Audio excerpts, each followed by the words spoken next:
Dengan berlangsungnya hidup manusia, pertambahan penduduk per tahun merupakan suatu hal yang tak dapat dihindari. Indonesia sebagai salah satu negara berkembang dengan kondisi agraris yang subur, tengah berjuang memastikan ketahanan pangan bagi seluruh rakyatnya.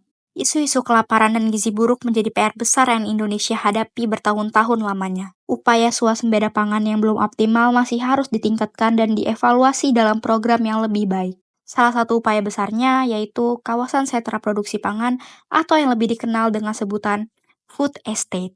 Food estate adalah program besar-besaran yang bertujuan untuk menciptakan lahan pertanian dalam skala luas guna memenuhi kebutuhan pangan. Tujuannya adalah untuk meningkatkan produksi pangan, mengurangi ketergantungan pada impor, dan memastikan ketersediaan makanan untuk banyak orang. Program ini biasanya melibatkan pembukaan lahan baru, penggunaan teknologi modern, dan pengelolaan yang terintegrasi. Namun food estate juga perlu mempertimbangkan dampak lingkungan dan sosial. Salah satu contoh food estate yang sudah dicoba di Indonesia adalah proyek yang berlokasi di Kalimantan Tengah, khususnya di Kabupaten Pulau Pisau dan Kabupaten Kapuas. Proyek ini digagas sebagai upaya untuk meningkatkan ketahanan pangan nasional dengan menanam komoditas seperti padi, jagung, dan singkong cassava di lahan yang sangat luas. Pemerintah bekerja sama dengan berbagai pihak, termasuk BUMN dan petani setempat untuk mengelola lahan tersebut. Namun proyek ini menghadapi beberapa tantangan, seperti kondisi tanah gambut yang tidak selalu cocok untuk pertanian intensif, serta masalah drainase dan kebakaran lahan. Terdapat beberapa teori-teori pembangunan yang kerap digunakan dalam model pegangan suatu proyek besar yang dijalankan. Apa maksud dari teori-teori tersebut? Bagaimana suatu teori dapat menjadi landasan praktik suatu program besar yang dijalankan pemerintah? Dan apa korelasi dengan keberhasilan suatu program yang berjalan? Yang pertama yaitu teori pembangunan Schumpeter.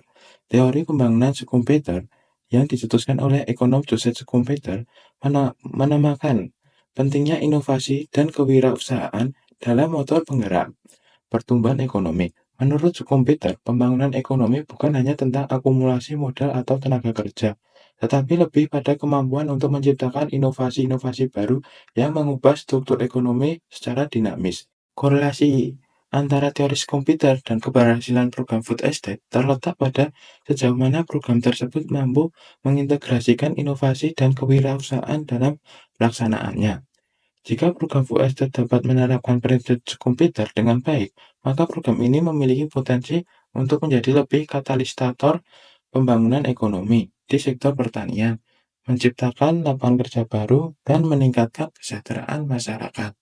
Dan yang kedua yaitu teori perubahan struktural. Teori perubahan struktural adalah perubahan pendekatan dalam ilmu ekonomi yang berfokus pada transformasi ekonomi suatu negara dari sektor tradisional seperti pertanian menuju sektor modern seperti industri dan jasa. Teori ini berargumen bahwa pembangunan ekonomi tidak tentang pertumbuhan output, tetapi juga tentang perubahan mendasar dalam struktur ekonomi. Yang ketiga yaitu teori dualisme.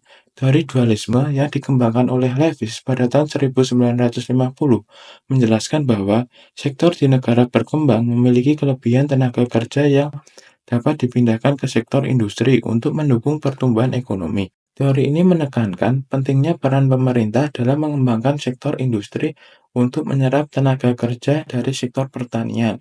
Yang keempat yaitu teori modernisasi adalah teori sebuah perspektif dalam ilmu sosial yang berargumen bahwa pembangunan ekonomi dan sosial suatu negara dapat dicapai melalui adopsi nilai-nilai dan institusi dan praktik-praktik modern yang biasanya diasosiasikan dengan negara-negara maju di Barat. Menurut teori ini, negara-negara berkembang dapat mencapai kemajuan dengan meninggalkan tradisi-tradisi yang dianggap menghambat dan beralih ke sistem yang lebih rasional, terorganisir, dan berbasis teknologi. Food estate adalah peluang besar, tapi tanpa strategi pembangunan yang matang, ia bisa jadi beban, bukan solusi.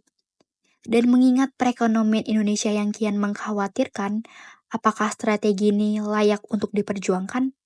Pendekatan melalui teori perubahan struktural merupakan pendekatan yang paling relevan terhadap program food estate. Hal ini karena teori tersebut menekankan bahwa sektor pertanian menjadi pondasi utama dalam pembangunan ekonomi.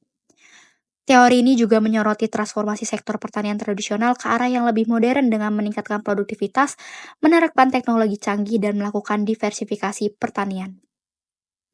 Sejalan dengan konsep program food estate yang mengembangkan komoditas unggul untuk memperkuat sektor pertanian dan meningkatkan kesejahteraan petani.